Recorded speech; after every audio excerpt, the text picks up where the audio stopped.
नमस्कार दोस्तों, एक बार फिर से आपका स्वागत है पीएन झा की सॉल्यूशन मंत्रा में।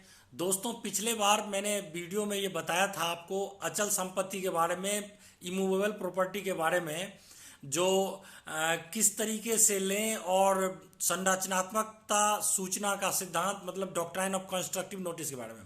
इस बार मैं प्लॉट मकान लेने से संबंधित और भी सूचना देना चाहूँगा। जो जब भी आप कोई प्लॉट या मकान लेते हैं तो किस तरीके का लें और क्या क्या लीगलिटीज अपनाएं। तो जब आप कोई प्लॉट या मकान लेते हैं तो उससे लेने से पहले आप एक चीज़ जरूर ध्यान दें कि जितनी भी डॉक्यूमेंटेशन है, चेन है, क्या उसमें कोई गवर्नमेंट की बड़ी अथॉरिटी जैसे सब रजिस्ट्रार रजिस्ट्रार इस तरीके की साइन वाला कोई डॉक्यूमेंट है कि नहीं। अगर इस तरीके की साइन वाला बीच में कोई डॉक्यूमेंट होता है तो समझिए कि यह एक वैलिड डॉक्यूमेंट आपको वैलिड आदमी के तुरंत ट्रांसफर हो रहा है। यदि सारी की सारी सिर्फ नोटरी बेसिस पे आपको ट्रांसफर हो रहा है तो आप उस पर ज़्यादा भरोसा ना करें, क्योंकि नोटरी तो एक आदमी मतलब किसी से भी बना सकता है, कोई दूसरे भी बना सकता है और नोटरी बनाने में कुछ नहीं लगता, सिर्फ आधार कार्ड लेके नोटरी बना देता है। लेकिन जब उसमें कोई एसडीएम रैंक का, सब रजिस्ट्रार रैंक का आदमी का साइन मुहर होता है, उसमें फोटो होता है बेचने वाले का और सब रजिस्ट्रार का नीचे साइन होता है, तो वो बहुत हद तक एक ऑथराइज चीज़ें हो जाती है। इसके अलावा और जिन बातों को ध्यान दें, जो हमारा जो जब हम प्लॉट लेते हैं तो प्लॉट कई बार क्या होता है अथॉरिटी के थ्रू डायरेक्ट हमें मिलता है।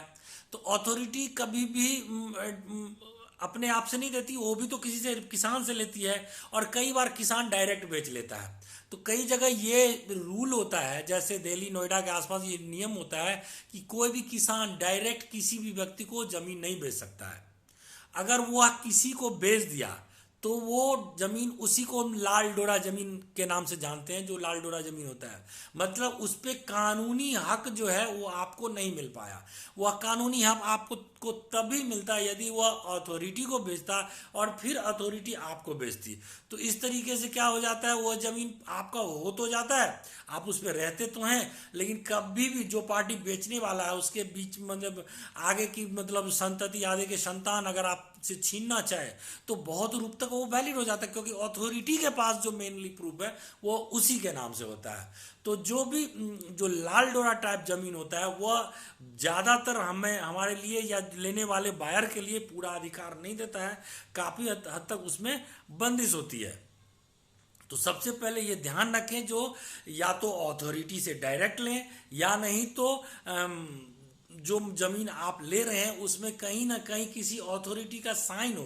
जो बार बार बेचने वाला जो चेन होता है उस चेन में कहीं ना कहीं सब रजिस्ट्रार इस रैंक के आदमी का साइन हो। और साथ ही साथ एक चीज और करें, जब भी आप मकान ले, कम से कम 2 लाख 4 लाख 5 लाख का भी ले सकते हैं तो उसमें लोन लेने की कोशिश करें, क्योंकि जब आप किसी भी जमान दुकान या मकान या जमीन कुछ भी लेते हैं अगर उस पर लोन मिलता है तो ये जो बैंक या इस टाइप की जो वो चैनल होती है वो भरपूर वेरिफिकेशन वो उनके एजेंट्स कर लेते हैं, या उनकी जो रिक्विजिट होती है जो डॉक्यूमेंट्स की, उसके थ्रू आपको भरपूर उससे लेना पड़ता है। वो अगर दे देता है तो ये समझ लीजिए कि बहुत हद तक ऑथराइज हो जाता है। तो इस तरीके से आप समझ गए होंगे कि जब भी आप अचल संपत्ति लेते हैं तो कितनी तरीकों पे ध्यान रखना चाहिए। पिछले बार तो मैंने बता ही दिया था, और इस नए वीडियो के साथ बाकी चीज़ों की भी आपको नॉलेज हो गई होगी।